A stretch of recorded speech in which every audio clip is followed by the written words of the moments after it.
পরিচালক নাজমুল ইসলামের পদত্যাগের দাবিতে ক্রিকেটাররা অনড়। আজ বিপিএল-এর প্রথম ম্যাচ হচ্ছে না। আপত্তিকর মন্তব্যের জন্য পরিচালক নাজমুল ইসলামকে ৪৮ ঘন্টার মধ্যে কারণ দর্শানোর নোটিশ দিয়েছে বিসিবি, যেখানে বলা হয় ক্রিকেটারদের দাবি ও মর্যাদাকে সর্বাধিক অগ্রাধিকার দিয়ে বিসিবি পদক্ষেপ নিচ্ছে। বিপিএল-এর গুরুত্ব বিবেচনায় ক্রিকেটারদের মাঠে নামার জন্য বিসিবি অনুরোধ করেছে, কিন্তু ক্রিকেটাররা তাদের অবস্থানে অনড়। বিপিএল-এর দলগুলো হোটেলেই অবস্থান করছে। বিসিবি পরিচালক নাজমুল ইসলামের পদত্যাগের আগে মাঠে নামবেন না শান্ত মাহেদীরা। দুপুরের বিপিএল ম্যাচ হচ্ছে না। নাজমুল ইসলাম পদত্যাগ না করলে হবে না বিপিএল এর সন্ধ্যার ম্যাচও।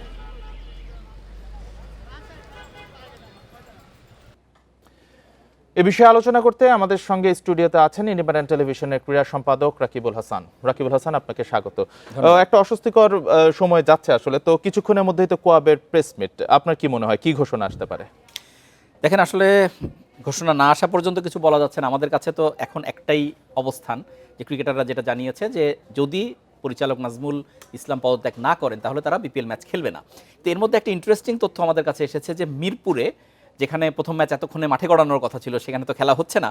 সেখানে বিসিবি সভাপতিকে দেখা গেছে মাঠের মধ্যে উইকেট দেখছেন বা এরকম একটা বিষয়। সেটা থেকে একটা ধারণা করা যায় যে এই আগামী যে ৩-৪ ঘন্টার মধ্যে একটা সলভ করে দ্বিতীয় ম্যাচ যদি খেলানো যায়, বিষয়টা এরকম, তখন এই যে ম্যাচটা হলো না এটাকে পরে রিশিডিউল করে নেওয়া। এখন সেটার কি প্রক্রিয়া হবে সেটা নিয়ে আসলে বড় প্রশ্ন।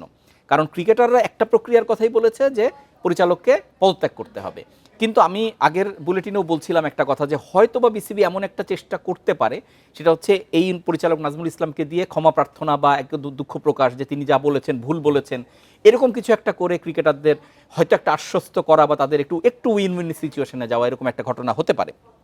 কিন্তু এতে বিষয়টা হালকা হবার কোনো সুযোগ নেই। কারণ নাজমুল ইসলাম এবং এর আগে আসিফ আকবর, আমাদের আরেকজন পরিচালক, তারা দুজন গত কিছুদিন যেভাবে ক্রিকেটের বিভিন্ন ইস্যুতে কথা বলছেন সেটা একেবারেই প্রত্যাশিত না, এবং যেটার মানে খেসারতেই আজকের এই অবস্থান। কিন্তু পরিচালক নাজমুল তো বেশ কিছুদিন ধরেই এরকম আপত্তিকর মন্তব্য করছিলেন, কথা বলছিলেন।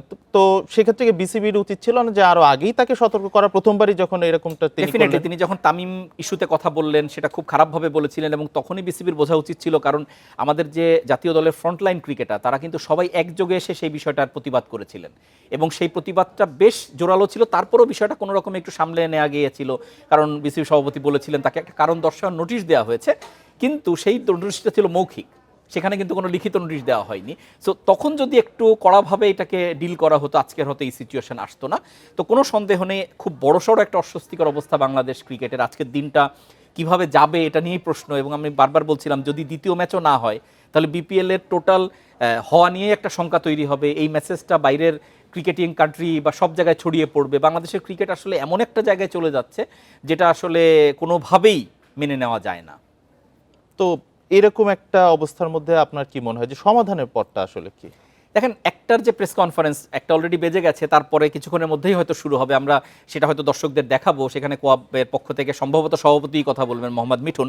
তো তারা যে অবস্থানটা জানান নিশ্চয়ই, যেহেতু তারা ম্যাচ বয়কট করে ফেলেছেন একটা, এরপরে অবশ্যই বিসিবির সঙ্গে তাদের কোনো না কোনো যোগাযোগ হয়েছে বা হচ্ছে, সেই জায়গাটা থেকে তারা পরবর্তী সিদ্ধান্ত জানাবেন। এখন সেক্ষেত্রে সিদ্ধান্ত তো দুটো, আমরা খেলবো না অথবা আমরা পরের ম্যাচটা খেলবো, এইটার ভিত্তিতে।